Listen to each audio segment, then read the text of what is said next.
ખાંભાના રૂગનાથપુરમાં અસામાજિક તત્વોની રંજાડ સામે અમરેલી એસપીને આવેદનપત્ર પાઠવવામાં આવ્યું હતું। ખાંભાના રૂગનાથપુર ખોડી ગામે માધ્યમિક શાળા સુધીના શિક્ષણની સગવડતા છે।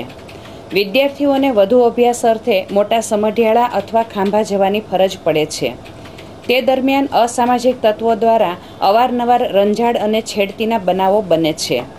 એ ઉપરાંત આજુબાજુના ગામ સીમતળમાં પણ ચોરી લૂંટ જેવા નાના મોટા બનાવો પણ બને છે। અગાઉ અમુક અસામાજિક તત્વોએ ચોરીની કબૂલાત પણ કરેલી, તેથી કાયદો વ્યવસ્થા જળવાય એ માટે કડક પગલાં લેવા અને નક્કર પરિણામ લેવા કામગીરી કરવા ગ્રામજનોએ આવેદનપત્રમાં એસપીને રજૂઆત કરી હતી। ઘરફોડ, ચોર્યું, તોફાન, મારામારી, પોલીસ કેસ એ બધું એકદમ છૂટથી શરૂ થઈ ગયું છે।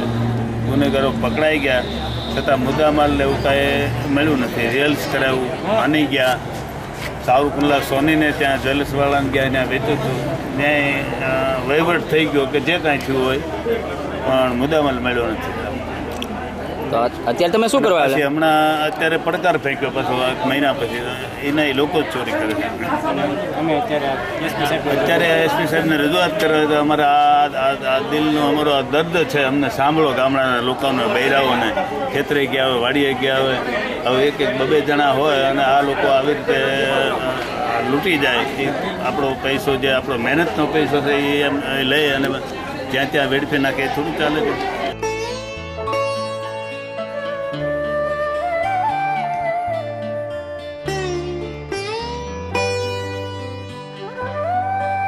ગામ રૂગનાથપુરથી આવી છે। મારું નામ શોભનાબેન છે।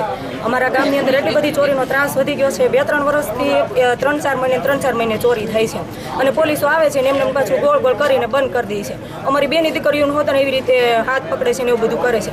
અમારા જેન્ટ્સ ગયા હોય પાણી વાળવા, અમે રાત્રે એકલા હોય તો પથ્થરમારો કરે, મારા દરવાજા ખખડાવે છે અને પોલીસો અમને કોઈ જવાબ દેતા નથી। એટલે અમારી સુરક્ષા ક્યાં? અમને આનો જવાબ જોઈએ અને અમારી સુરક્ષા જોઈએ અમારી। તો તમે શું કરવા આવ્યા? અમે ત્યારે રજૂઆત જ કરવા આવ્યા છીએ કે અમારી આ રજૂઆત છે અને ધ્યાનમાં લઈએ એમ અને સુરક્ષાના પગલાં લઈએ। અમે ખાંભા જણાવેલું તો ખાંભાની પોલીસ આવી અને પછી ત્યાં આવીને થોડાક દિવસ લઈ ગયા અને પછી પાછા છોડી દે છે। તો અમારે પાછું મહિના પછી એનું જ થાય છે પાછું। તો આ લોકો અત્યારે પૂરો સંતોષકારક જવાબ નથી આપતા, તો અમારે જવું ક્યાં? તો પછી એ લોકો અમને છૂટ આપે તો અમે જાતે કરી લઈએ અને ગુનેગારો પકડાઈ જાય છે, કબૂલી લે છે, તો એ પાછા એ લોકો છોડી દે છે અને પછી નિશાની મુકતા જાય છે કે જે આવા અનેક પ્રકારના છે ને રજૂઆત અમે અહીંયા કરવા આવ્યા છીએ। ઘણા બધા આવા કિસ્સા બને છે ગામમાં, ચોરીના, મારના, બધા ઘણા બધા બને છે ને મર્ડરના બની જાય છે ગામમાં, પણ કંઈ થતું નથી, એટલે અમે અહીંયા રજૂઆત કરવા આવ્યા છીએ।